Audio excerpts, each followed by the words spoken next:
There is a particular kind of silence that falls over a school after the final bell has rung. It's a silence filled with the ghosts of shouted lessons, of laughter in the hallways, of the frantic, kinetic energy of youth. But what happens when that profound silence is broken not by a child's cry, but by a teacher's final, stolen breath? Tonight, we're staying after class, walking the empty, echoing corridors of a prestigious academy where the curriculum included ambition, betrayal, and a masterclass in revenge that was written in blood. This is a story about a secret that was buried under a mountain of homework, and a final exam that no one was prepared for. Before the bell rings for our investigation, make sure you subscribe to our channel and turn on notifications. You won't want to be marked absent for this one. Now take your seats. The lesson is about to begin. Northwood Preparatory Academy was not merely a school. It was a fortress of academic ambition, a carefully manicured kingdom of future privilege. Its ivy-clad brick walls, which glowed with the warm, rosy light of a dying autumn sun, and its perfectly manicured lawns, which were maintained with a precision bordering on the fanatical, were a testament to a century of educational excellence and quiet, old-money prestige. This was a place where the children of the city's elite were not so much educated as they were forged, hammered into the next generation of leaders in a high-pressure crucible where grades were a form of currency, and a coveted spot at an Ivy League university was the ultimate prize, the holy grail at the end of a grueling 4-year crusade. The school's motto, carved in elegant, unforgiving stone above the grand main entrance, was Veritas et Honor, Truth and Honor, a motto that was about to be drenched in a profound and bloody irony. On a cold, gray Monday afternoon, as the final electronically simulated chime of the school bell echoed through the hallowed, polished halls, a different kind of silence descended upon Northwood. It was not the usual peaceful, end-of-day quiet, the gentle exhalation of a building finally at rest. It was a silence born of a horrifying discovery, a silence that was sharp and cold and absolute. In Classroom 2B, a sun-drenched second-floor room dedicated to the study of classic literature, a history teacher named Mr. Alistair Finch lay dead on the floor. He was found by an elderly, slow-moving janitor named George, who had opened the door to begin his nightly rounds and had been met with a scene of such still, unnatural tranquility that it had taken his breath away. The body was sprawled awkwardly, almost theatrically, between a row of perfectly aligned student desks and the massive blackboard, which still bore the ghostly, chalk-dust outlines of his final, brilliant lesson on the symbolism of the green light in The Great Gatsby. Alistair Finch, 45, was a Northwood institution in his own right. In his 10 years at the academy, he had become a legend. He was a charismatic, brilliant, and notoriously demanding teacher, a man who inspired a potent and often conflicting mixture of adoration and fear in his students. He was movie star handsome, devastatingly witty, and possessed a reputation for pushing his pupils to their absolute intellectual limits, and sometimes beyond. He was also the clear, undisputed frontrunner for the prestigious dean's chair, a promotion to head of the history department that would make him the youngest in the school's long and storied history. Detective Isabella Rossi and her partner, Detective Frank Miller, arrived to a scene that was a jarring contradiction of youthful innocence and calculated, adult violence. The classroom, with its brightly colored posters on the walls, maps of ancient civilizations, timelines of world wars, inspirational quotes from long-dead poets, and its neatly arranged desks, was a pristine, almost sterile stage for a very messy end.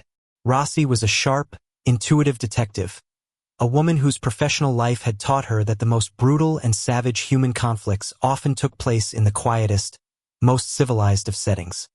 Miller was her opposite, a grizzled, cynical veteran who believed that a crime scene was a crime scene, a simple, ugly equation of victim, killer, and motive, whether it was in a back alley behind a dive bar or an Ivy League feeder school that cost more per year than his mortgage. No signs of forced entry, Miller grumbled, his large frame seeming to suck all the air out of the unnaturally quiet room. Door was unlocked. The janitor found him on his rounds around 5 p.m. Looks like he was here after school, probably grading papers, minding his own business. The victim was lying on his back, his expensive tweed jacket unrumpled, his silk tie perfectly knotted. There were no obvious wounds, no signs of a struggle, no overturned furniture. But a small, almost invisible puncture mark, like a tiny, angry insect bite, was visible on the side of his neck, just below the ear. And a strange, sweet, almost cloyingly floral scent hung faintly in the air, a bizarre counterpoint to the familiar classroom smell of chalk dust and floor wax. His face was peaceful, almost serene, but his skin, around his lips and under his fingernails, had a dusky, bluish tinge, a subtle but unmistakable sign of asphyxiation. "Looks like a needle stick," Rossi murmured, kneeling for a closer look without disturbing the scene, her eyes taking in every minute detail. A sophisticated, fast-acting neurotoxin, maybe? Something that paralyzes the respiratory system? It's very clean, very deliberate, almost clinical. The investigation began, as it always did, with the people who inhabited the victim's high-stakes, competitive world. Northwood, Rossi quickly realized, was a closed ecosystem, a place of intense, unspoken rivalries and deeply buried secrets. The list of people who might have wanted the ambitious and often arrogant Mr. Finch out of the way was surprisingly and depressingly long. Their first interview was with the school's formidable headmaster, Dr. Eleanor Vance. She was a woman of icy composure and iron will, a figure who commanded the same level of respect and fear from her faculty as the deceased had from his students. She sat behind her large, imposing oak desk like a queen on her throne, her hands clasped so tightly her knuckles were white. "Alastair was a brilliant educator," she said, her voice crisp and devoid of any discernible emotion. "A rising star. His death is a profound and tragic loss to this institution." The competition for the dean's chair was intense, of course. It always is at an institution of this caliber. Excellence breeds a certain competitive fire. The other main contender for that promotion was a woman named Dr. Evelyn Reed. A quiet, dedicated, and universally respected biology teacher, Evelyn had been a fixture at Northwood for 20 years. She was the sentimental favorite for the position, the seasoned, beloved veteran to Finch's dazzling, and sometimes divisive prodigy. His death now made her the uncontested and immediate choice for the job she had been so publicly competing for. When they spoke to Evelyn Reed in her laboratory, a room that was a perfect reflection of its owner, organized, precise, and filled with the quiet, focused energy of scientific inquiry, she seemed genuinely, deeply devastated. "Alastair and I were rivals, yes, on paper," she admitted, her voice soft and trembling slightly as she adjusted a slide under a microscope. "But that was a construct of the administration. We were colleagues, dare I say friends. I admired his passion, even if I didn't always agree with his methods. I can't imagine who would do something so monstrous, so evil." She was the very picture of gentle, scholarly grief, her mild, intelligent eyes magnified by her reading glasses and filled with what appeared to be genuine tears. The detectives also had to consider the often overlooked but intensely volatile world of the student body. Alastair Finch was a popular teacher, the kind students would talk about for years after they graduated. But his demanding nature, his relentless push for perfection, created an atmosphere of immense pressure. They learned that last semester, a promising, high-achieving student named Kevin Adler had been expelled for cheating on one of Finch's notoriously difficult final exams. The scandal had rocked the school and had completely derailed the boy's carefully planned future, leading to the rescinding of his early acceptance to Harvard. The boy's father, a powerful and notoriously hot-tempered CEO named Robert Adler, had not taken the news well.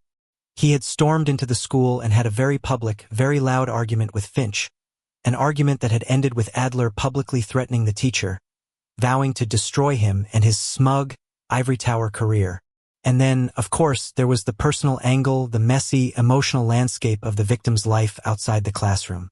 Finch was a handsome and charming bachelor, and the rumors of his affairs were a constant, whispered source of gossip in the faculty lounge. They discovered he had recently and callously ended a messy, year-long relationship with the school's young and emotionally volatile art teacher, a woman named Clara Monroe. Clara, when they found her in her paint-spattered, turpentine-scented studio, was a wreck of hysterical, theatrical tears. "He told me he loved me," she sobbed, clutching a half-finished, abstract canvas that seemed to bleed with violent, angry colors. "He said we had a future, and then last week he just threw me away, like an old project. He said the relationship was unbecoming for a future department head, that he needed to present a more sober and serious image. He broke my heart." The case was a tangled, thorny web of professional jealousy, parental rage, and romantic betrayal. The setting was an elite, civilized prep school, but the motives were as old and as primal as time itself. As the forensics team meticulously combed through the classroom, bagging and tagging every potential piece of evidence, Rossi found herself drawn to the teacher's desk. It was a perfect reflection of the man himself, organized, ambitious, and meticulously ordered. Papers were neatly stacked, pens were arranged by color in a ceramic mug, and a leather-bound lesson planner was open to the current week. But one thing was out of place. Tucked into the corner of his large, green desk blotter was a small, folded piece of heavy, cream-colored paper, a note. It was not a suicide note, nor was it a threatening one. It contained a single, cryptic, and deeply unsettling sentence, written in an elegant, almost calligraphic, feminine handwriting. "The nightshade remembers what the oak forgets." The note was bizarre, poetic, and felt profoundly significant. It felt like a message, a final, chilling communication, a clue left behind not for the police, but for the victim himself. But what could it possibly mean? Nightshade was a poison, a plant of darkness and death. An oak was a tree, a symbol of strength, of old institutions, of established, immovable power. It sounded like a line of dialogue from one of the Gothic novels Finch was so fond of teaching. While Miller, a man who preferred concrete facts to cryptic metaphors, pursued the more conventional leads, the angry CEO, the jilted art teacher Rossi became obsessed with the note. She felt it was the key, the Rosetta Stone that would unlock the entire case.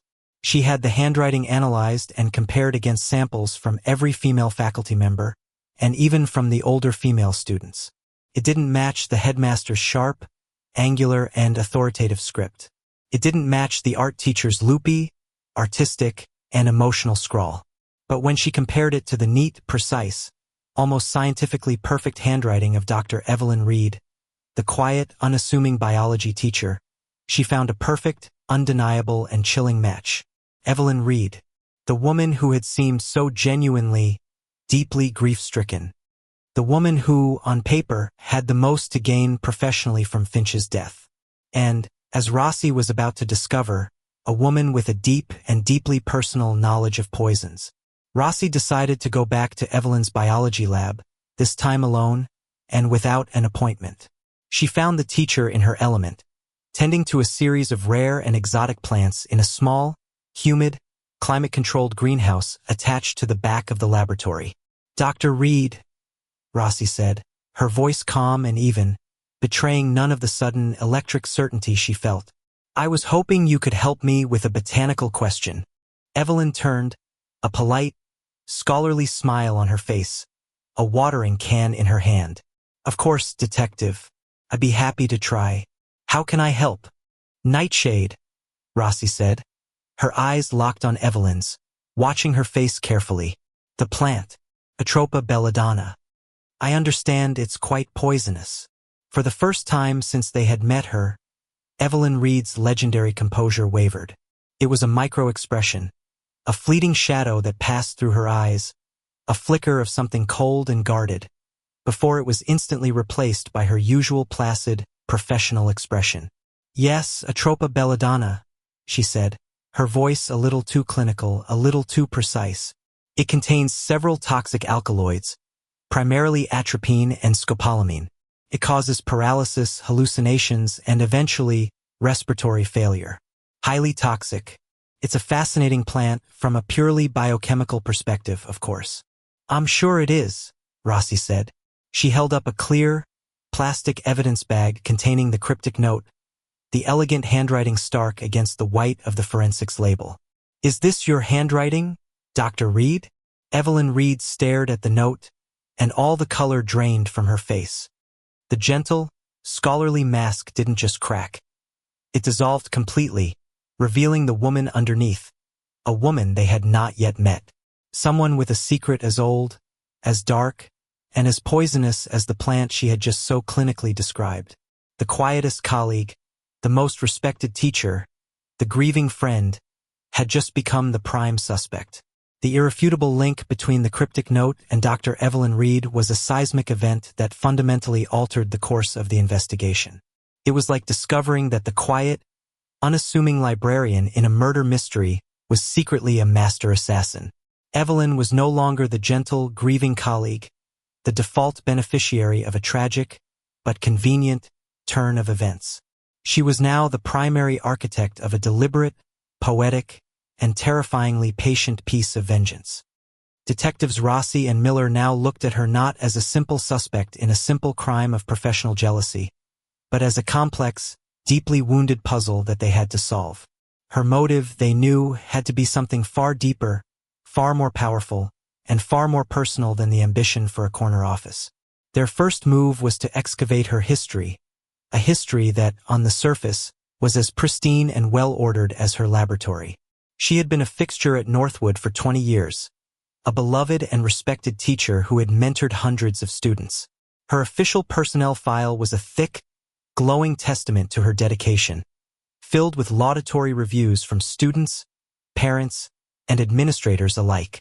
She was a private, almost reclusive woman, with no spouse or children to speak of and a small, tight-knit circle of friends, most of them fellow academics.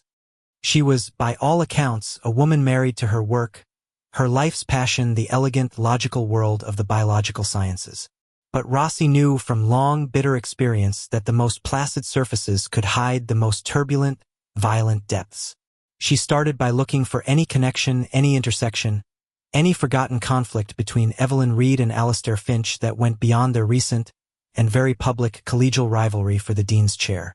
They scoured old yearbooks, faculty meeting minutes, and the school's social records. They found nothing. No shared history, no past disputes, no romantic entanglement, no financial ties. Their relationship, according to everyone they interviewed, had been one of polite, distant, and occasionally competitive professional respect. Frustrated, Rossi returned to the note itself, spreading it out on her desk under the harsh fluorescent light of the precinct. The nightshade remembers what the oak forgets. It was a riddle, a poem, an accusation. Oak was a common symbol of strength, of old institutions, of established, unyielding power. Finch, with his rock-solid reputation, his ambition, and his central place in the school's hierarchy, could certainly be the oak. But what had he forgotten? What monumental transgression had he committed that he had been able to simply erase from his memory, while his victim, the nightshade, had nurtured the memory like a rare and poisonous plant? The answer, Rossi suspected, lay not within the ivy-clad walls of Northwood, but in a shared past, a past that predated both of their careers at the prestigious academy. She requested a full, deep-dive background check on both teachers, going back to their university days, to their first teaching jobs, to their childhoods. She was looking for a shared point of origin, a hidden intersection in their seemingly parallel lives, a forgotten time and place where the oak and the nightshade had first put down roots. While they waited for the deep-dive background checks to come back, the full forensics report on the poison arrived from the state crime lab. It confirmed Rossi's initial suspicions, but with a chilling new detail. The poison was not just atropine. It was a highly concentrated, custom-synthesized variant, a chemical compound that had been specifically engineered to be faster-acting and more difficult to trace than the naturally occurring alkaloid. It was not something one could simply extract from a few berries in a backyard garden. It had been refined and weaponized in a sophisticated laboratory by someone with a high level of biochemical expertise. Expertise that a brilliant biology teacher, with a fully equipped, state-of-the-art school laboratory at her disposal, would most certainly possess. She cooked it up right here in the school, Miller said, a note of grudging admiration in his voice as he looked around Evelyn's now sealed-off lab. The room was a temple of science, with its gas taps, its centrifuges, its fume hoods. She grew the plants in her little greenhouse out back, and used the school's own expensive equipment to turn them into a murder weapon. It's diabolical. It's like a baker poisoning someone with a cake she baked in their own oven. The method was now terrifyingly clear. The motive, however, remained shrouded in poetry and metaphor. The breakthrough, when it came, was not from a database or a forensic report, but from a human voice, an echo from the past. A retired English teacher from Northwood, a woman named Helen Gable, who had been Evelyn's mentor when she first started 20 years ago, contacted them. She had seen the news of the murder and of the investigation focusing on the intense rivalry for the dean's chair, and something had bothered her, something that didn't fit with the woman she had known. Evelyn never wanted to be an administrator. The old woman, her voice a gentle, crackling whisper over the phone, told them, "She's a pure teacher, a pure scientist. She lived for the eureka moment in a student's eyes. She hated the politics, the fundraising, the endless meetings. I know for a fact that she turned down a very lucrative promotion to the school's advisory board years ago. The idea of her killing someone for a job she never even truly wanted. It's utterly, completely absurd." This was a critical, game-changing piece of the puzzle. If Evelyn didn't want the job, then her primary and most obvious motive, professional jealousy, was a lie. It was a cover story, a convenient and obvious narrative that she had likely counted on the police and the world to accept without question. Her true reason for killing Alistair Finch was something else entirely, something hidden, something that had been festering for a very, very long time. Then, the deep dive background checks came in. Alistair Finch's was exactly as expected. A golden boy history of exclusive private schools, a scholarship to Oxford, and a rapid, ruthlessly ambitious climb up the academic ladder. But Evelyn Reed's file contained a single, heartbreaking detail from her distant past, a detail that had been buried for 25 years. When Evelyn was just a senior in high school, poised for her own brilliant future, her younger sister, a gifted, promising student named Lily Reed, had taken her own life. Lily had been a student at a small, exclusive, and notoriously high-pressure boarding school in the English countryside. The official report cited acute depression and the intense, overwhelming pressure of her upcoming university entrance exams. On its own, it was a terrible, but sadly not uncommon, family tragedy. But when Rossi cross-referenced the name of the boarding school, a cold, electric chill went down her spine. The school was called Oakridge Manor. The nightshade remembers what the oak forgets. Oakridge Manor was the oak. It had to be. But what had happened there? What was the terrible secret it had forgotten? And how did it connect to Alistair Finch? According to his official file, his pristine, carefully curated curriculum vitae, Finch had never attended or worked at Oakridge Manor. There was no apparent connection. Rossi knew she was missing a piece. She decided to go back to the source, back to the retired teacher, Helen. She asked her about Evelyn's past, about her family, about the sister she had lost. Evelyn was always a very private, very stoic person, Helen recalled, her voice filled with a sad, maternal warmth. But I know her sister's death devastated her. She never spoke of it directly, but you could see it in her eyes. It was a wound that never, ever healed.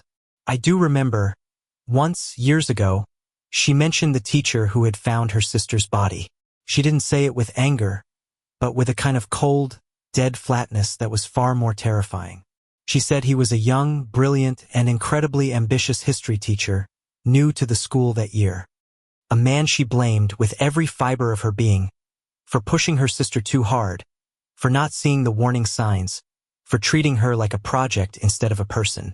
Rossi's heart began to pound, a slow, heavy drumbeat in the sudden silence of her office. Did she ever tell you his name, Helen? There was a long pause on the other end of the line, the sound of an old woman searching the dusty archives of her memory. I think so, Helen said, her voice faint. It was a common enough name. It began with an F, I think. Finch, perhaps? Yes, that's it. A young man named Alistair Finch. The final, horrifying piece of the puzzle clicked into place with a sickening, definitive thud. 25 years ago, a very young, very ambitious Alistair Finch, on his first teaching assignment straight out of Oxford, had been a history teacher at Oakridge Manor.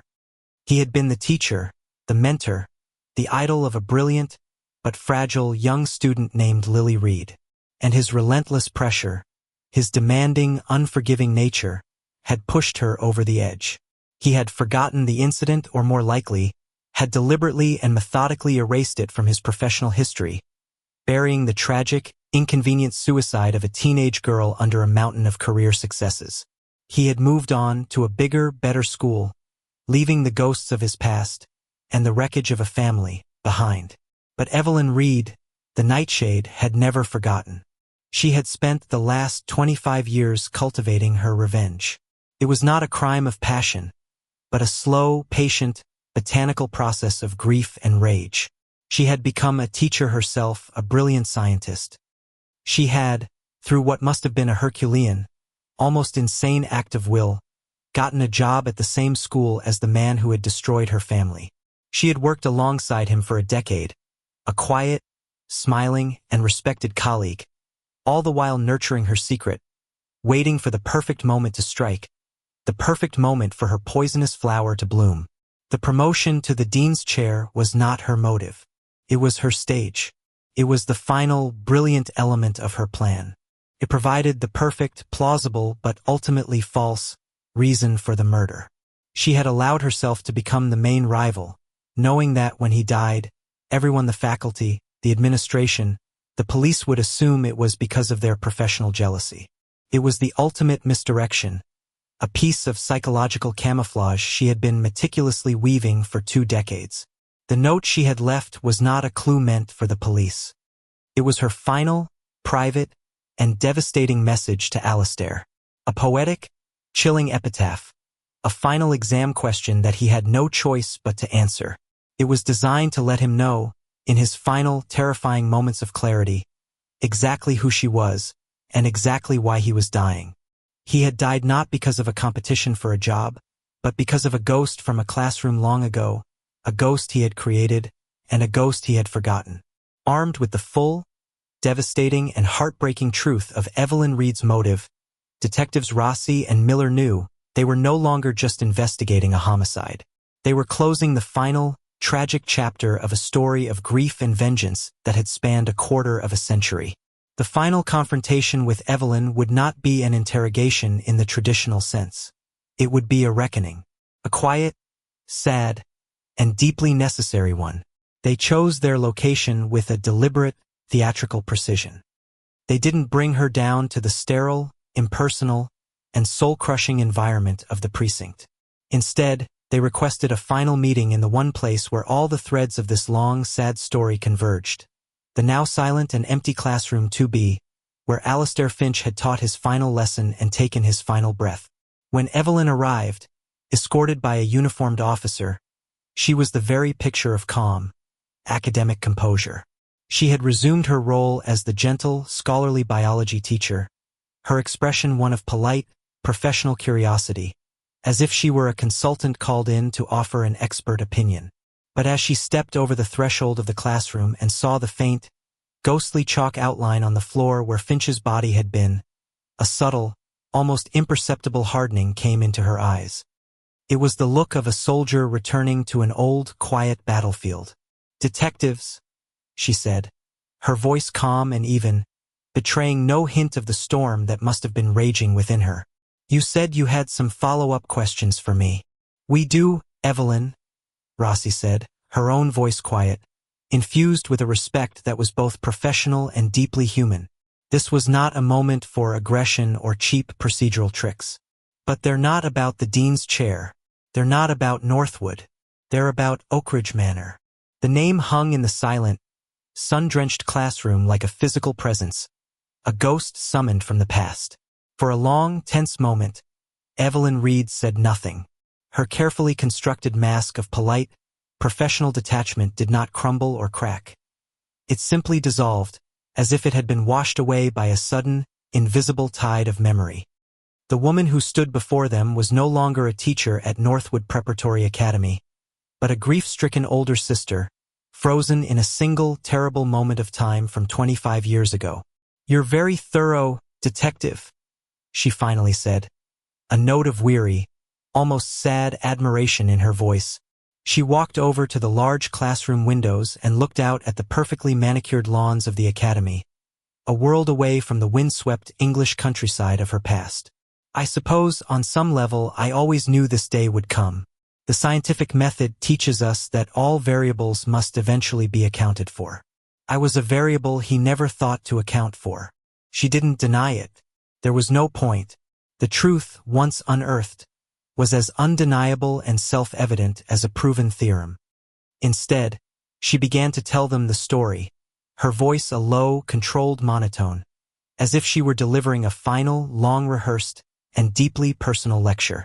Lily wasn't just my sister, she began, her gaze fixed on a distant point beyond the ivy-covered walls. She was brighter, not just academically, but her spirit. She had a fire, a passion for history, for the grand, sweeping stories of the past. She saw the world in shades of poetry and metaphor, and he saw that in her. Alastair Finch. He was her history teacher, her mentor. He was young then, just out of Oxford, brilliant, charming, and filled with a terrible, rapacious ambition that he mistook for passion. She described, with a chilling clinical detail, how Finch had singled Lily out from the very first week of class. He had seen her prodigious talent not as a gift to be nurtured, but as a vehicle for his own success, a prize student who could reflect his own brilliance back to the world. He had pushed her relentlessly, demanding a level of intellectual and academic perfection that would have broken a seasoned university academic, let alone a sensitive, eager-to-please, 17-year-old girl. He had praised her effusively in public, holding her up as an example, and then criticized her mercilessly and cruelly in private, a classic and devastatingly effective technique of psychological manipulation. She began to wither, Evelyn said, her voice catching for the first and only time, a tiny human crack in her scientific composure. The light in her eyes, that bright, curious fire, started to dim. He managed to convince her, in that way only a charismatic, authoritative teacher can, that anything less than absolute, flawless perfection was a complete and utter failure. A single B+ on a minor essay, a grade any other student would have celebrated, sent her into a week of tears and self-recrimination. He told her it was for her own good, that he was forging her into a scholar. But he wasn't forging her. He was breaking her, piece by piece.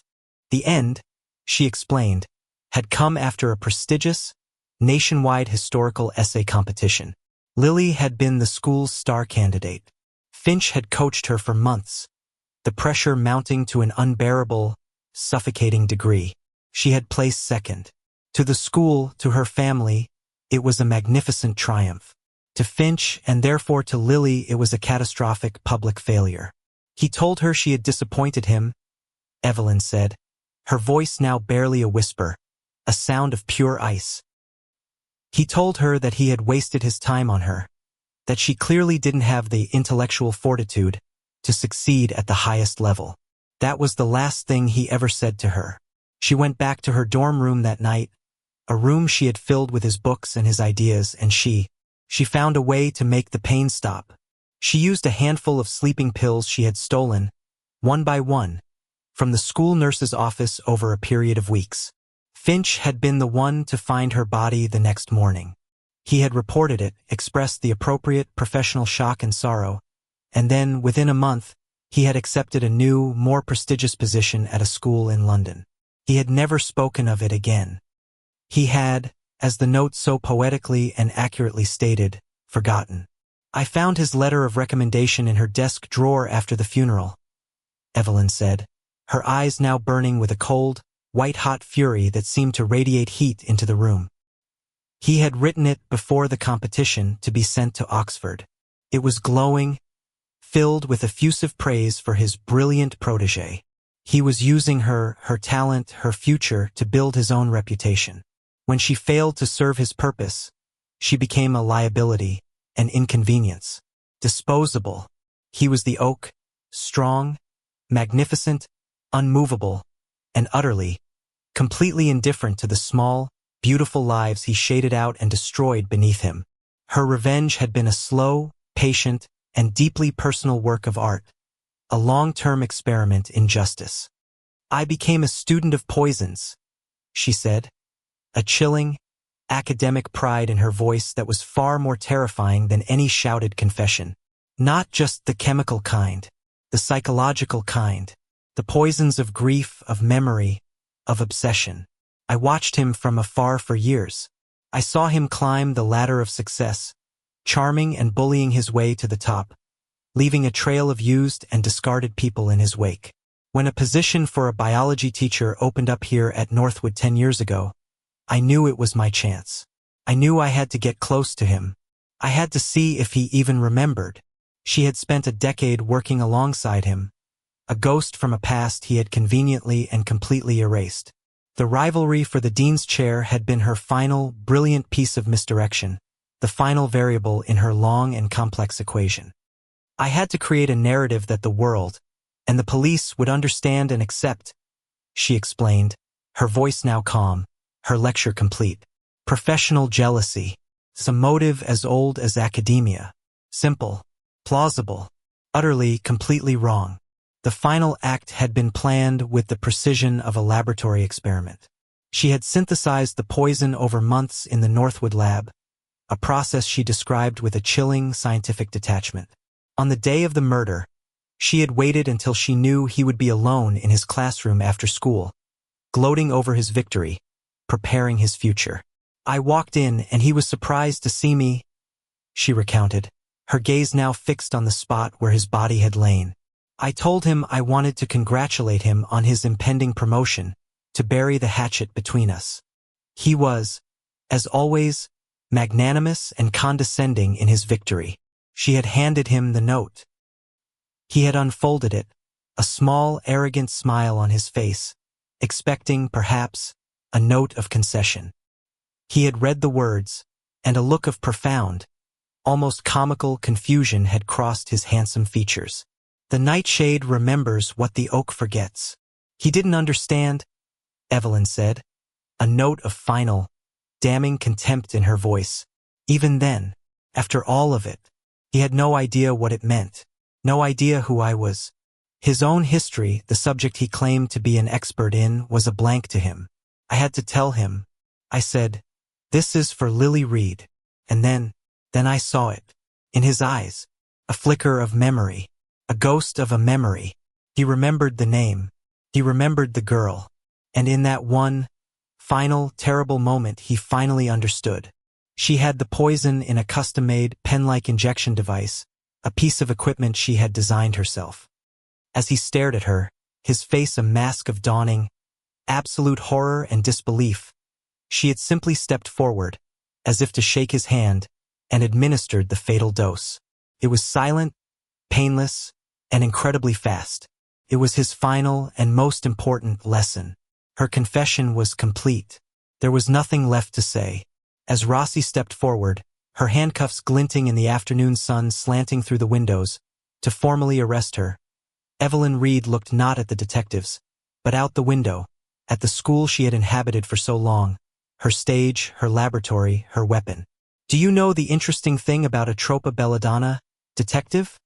she asked, her voice returning, for one last time, to that of the calm, curious, and brilliant biology teacher.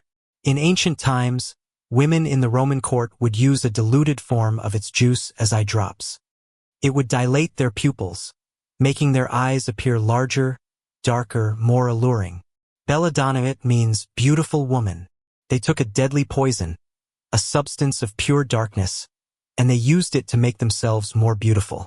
As a reminder, detective, the most beautiful things can often be the most dangerous, and the deepest, most terrible wounds can hide behind the most placid and civilized of faces. It was her final, chilling lesson, a story of how a brilliant woman had taken the deepest, most toxic poison of her life, her unbearable, inconsolable grief, and had cultivated it for 25 long years, transforming it into a beautiful, deadly, and perfectly, precisely executed act of revenge. The halls of Northwood Academy are quiet once more, but they are haunted now by a new ghost, the ghost of a secret that festered for a quarter of a century. Evelyn Reed's story is a chilling reminder that the pursuit of truth and honor can sometimes lead down the darkest of paths, and that the most dedicated teachers can sometimes deliver the most brutal of final lessons. The bell has rung. Class dismissed. Thank you for staying for our investigation. If you believe the most compelling mysteries are the ones that explore the deep, hidden curriculum of the human heart, be sure to subscribe and ring the bell. We have many more stories to uncover.